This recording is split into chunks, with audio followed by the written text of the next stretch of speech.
তাজমহল থেকে শুরু করে Roman Colosseum, statue of liberty থেকে শুরু করে পিসার হেলানো দালান সবই রয়েছে এক বিস্ময়কর গ্রামে, যার নাম দুবাই গ্লোবাল ভিলেজ। সারা পৃথিবীর সব মহাদেশের সিম্বলিক রিপ্রেজেন্টেশন রয়েছে এই একটি গ্রামে, আর এর থিম পার্কে রয়েছে দর্শনার্থীদের জন্য হাড় হিম করা সব অ্যাডভেঞ্চার রাইড। আমার হোটেল থেকে দুবাই গ্লোবাল ভিলেজের দূরত্ব ৩৩ কিলোমিটার। কিন্তু দুবাই শহরে যত দূরেই যাই না কেন, এর রাস্তার দুপাশের সৌন্দর্য দেখতে দেখতে চোখের পলকেই যেন পথ শেষ হয়ে যায়। এখানে দিনে কিংবা রাতে রাস্তার জার্নি এক রূপকথার রাজ্যে বিচরণের মতো মনে হয়। অন্যান্য স্থাপনার তুলনায় দুবাই গ্লোবাল ভিলেজের টিকিটের দাম কমই মনে হলো। ২৫ দিরহাম নিয়েছে বলে স্মরণে আছে। এর প্রবেশপথের তোরণটি জানান দেয় কি বিস্ময়কর সৌন্দর্য সে এর ভিতরে ধারণ করে রয়েছে। ভিতরে প্রবেশ করতেই একরাশ বিস্ময় ছেকে ধরল। কি নিপুণ হাতে সারা বিশ্বের সব বিস্ময়কর সিম্বলগুলোকে তারা এক এক করে সাজিয়ে রেখেছে।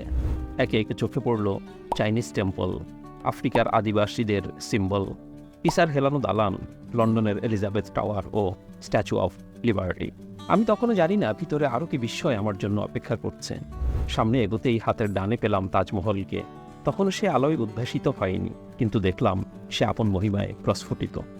সেখান থেকে আরও সামনে এগিয়ে গেলেই পাওয়া যায় মূল গ্লোবাল ভিলেজ, যেখানে রয়েছে বিভিন্ন মহাদেশের বহু সংখ্যক দেশের উপস্থিতি, যারা নিজেদের ইতিহাস ও ঐতিহ্য মেলে ধরেছে সারা পৃথিবীর দর্শনার্থীদের সামনে।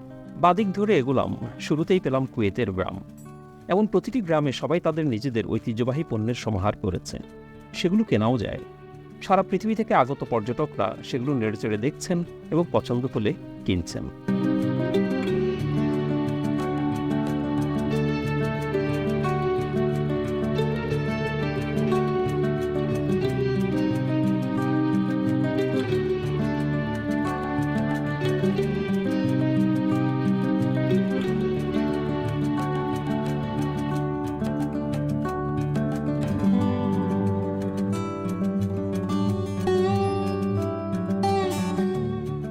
এরপর একে একে পেলাম Yemen, Bahrain, Egypt, Morocco.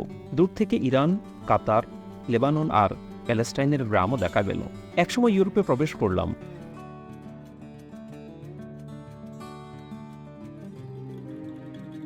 Europe থেকে বেরিয়ে বামে তাকিয়েই দেখি আমেরিকা।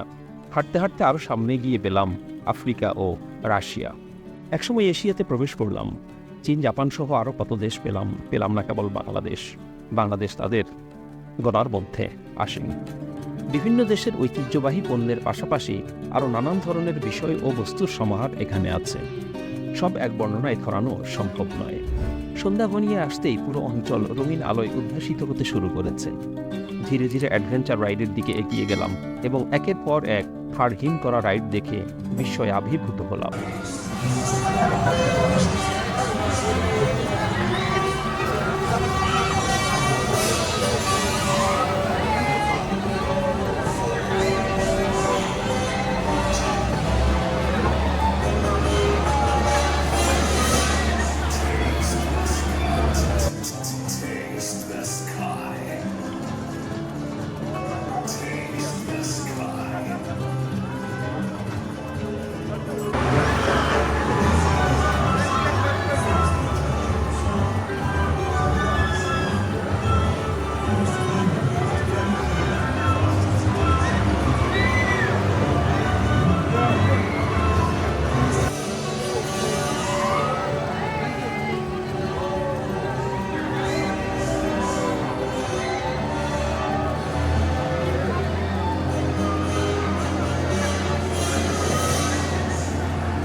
একটা স্ট্যান্ড বাই উপরে উঠে যায় যে চরকিটি, তাতে চড়তে চেয়েছিলাম।